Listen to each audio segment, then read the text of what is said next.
Yun, good afternoon sa inyong lahat. Welcome to my YouTube channel again. I'm Makapiling TV Vlogs 2.1 at nag-iiwan sa inyong lahat bago magsimula mag-iiwan muna ako na isang katagana. Pag ikaw ay nasa isang sitwasyon na gaya ko, sabihin ko lang sa'yo, laban ng pagka sumuko, kasi pag sumuko ka, sinasabi mo rin na parang talunan ka na agad.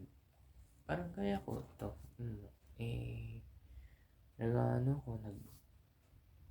Nagsasuffer ako sa mga bagay na ginagawa ko noon. Lalong lalo na sa laki sa layaw. Kung sabihin nila. O in Tagalog o in English, you are stupid bastard. Parang ganun. Lumaki sa isang magandang buhay, yung parang lahat ng gusto niya, nakukuha niya. In short, parang mama's boy o papa's girl. Kasi lahat ng bagay nagagawa niya. Hindi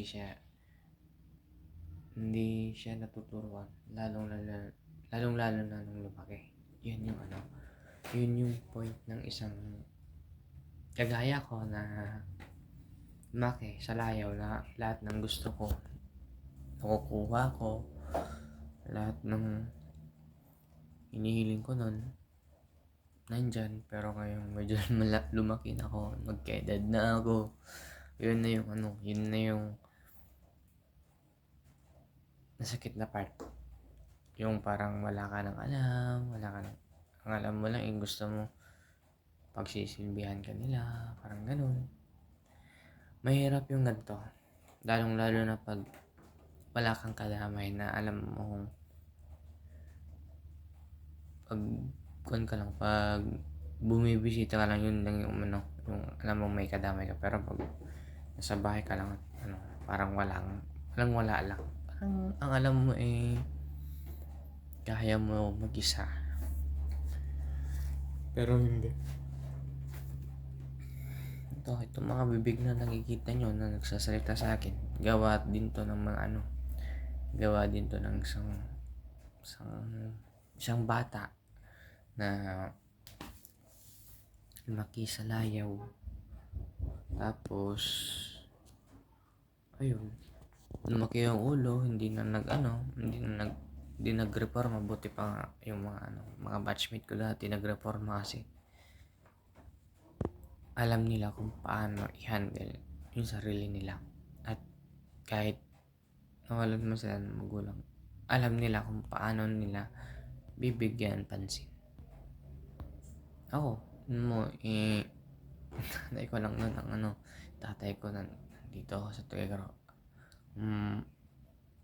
Umuwi lang siya pag off niya sa trabaho. Pero yun, hindi kami nagkasundo. Tapos gano'n na, hanggang daily routine na namin hanggang ngayon, hanggang hindi ako nakapagtapos at nagtrabaho sa isang restaurant. Ayaw ko na banggitin kasi hindi naman pwedeng banggitin yun, baka ma-issue naman. Yung isang restaurant na yun kasi is isang pinakamagandang opportunity na nangyari sa akin. Dahil marami akong natutunan, marami akong nalaman na isang mga bagay na hindi ko pa nalaman nung ako pa yung musmus pa lang. Baga, yung pagkakaroon ng self-discipline sa sarili, yung tipong kaya mong magtimpi, kaya mong sumakay, kaya mong mag-observe, kaya mong makipagplastikan, kaya mong makipagkaibigan na ganito ganyan. Kahit may kaaway ka, alam mo kung paano mo i-handle. alam mo yung ibig sabihin ng magmakaawa, alam mo yung ibig sabihin ng kausapin mo siya, ganito ganyan. Tapos pag siya galit, mahimik ka lang, parang ganon. Yung tipo na nagagawa mo dati na yung nanghuhusga ka, ah, na bumibili ka ng mga gusto mo, pero yung walang halaga. Kaya, kung ano lang yung matipuan mo, yun lang. Pero ngayon, parang nag-reflect lahat. Kasi ako,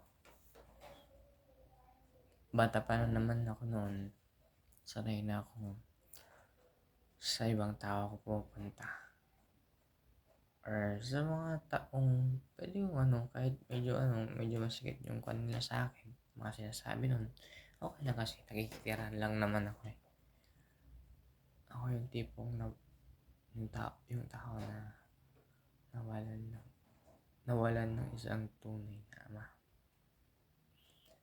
Dahil nga dun, di ba bang gusto mong mabinyagan? Pero hindi. Inabot pa na yung lola mo pabinyag sa'yo. Yun yung parang yung childhood ko, naiingit ako na bakit ganito yung mga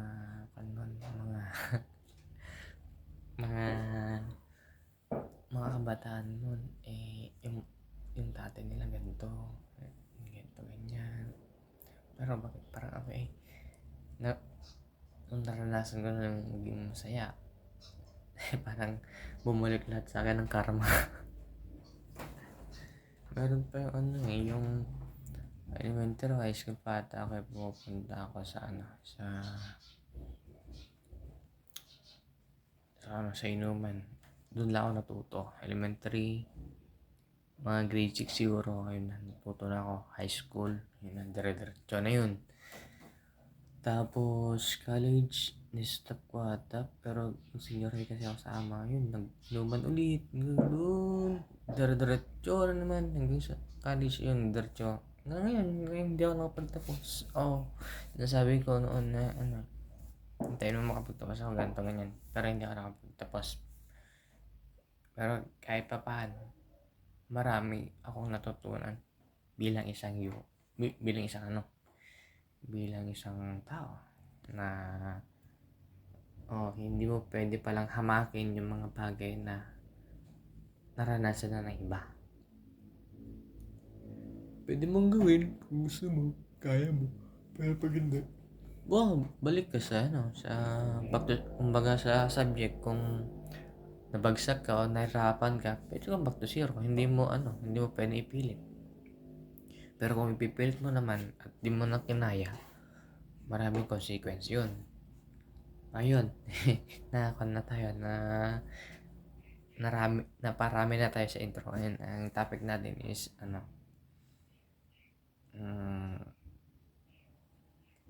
how was your childhood sensation bring back to future? Ano yung mga childhood memories mo na nababalikan mo ngayong future? Yung tawag dun? Yung nagagawa mo noon na parang nagpa-flashback din pa rin sa'yo kahit ilang years na lumipas o ilang months, ilang buwan ang lumipas, pero nahalala mo pa rin, nakakano pa rin na parang good or bad, pwede lang yun kasi at least yun yung nagiging strength mo para lumaban o magpatuloy kahit wala na yung mga taong lumaki at bumuhay sa'yo. Yun yung tunay na halaga ng isang yung walang childhood mo, kasi yung mga naranasan mo noon at yung maranasan mo ngayong future, mangyayari yun kung gugustuhin mo. Pero yung mga masamang ginawa sa old, wag mo nang gawin kasi mahirap. Kasi once na ginawa mo yun, ikaw lang mapapahamak. Okay lang yung mga good. good memory mo, pero yung bad memory mo, wag na. Mahirap. Ikaw rin yung mahihirapan, masasaktan. Parang love. Pag pinubaya mo na, wag mo nang balikan. Bye-bye. Yun lang po. Mag-iintay pa ako ng pwedeng kasama dito sa YouTube channel, and mag-iisip pa ako ng content kasi hindi pa ako masyadong marunong dahil wala pa akong kompletong gamit. Ito pa lang cellphone ang gamit ko. At di pa rin ako kakuan sa editing. Kaya maghanap pa ako ng pwedeng para at least kahit maghati kami. Pwede lang. Basta makuan lang naman. Mapalago lang to kasi sayang naman tong YouTube channel ko kung hindi ko gagawin ang lahat. So, yun po. Salamat po sa inyong panonood. Sana ay may natutunan po kayo. Yun ulit. Bye-bye po. Pagbago pa kayo sa yung pagbago po kayo sa aking YouTube channel, please like and share and subscribe. Bye-bye po. Thank you for watching.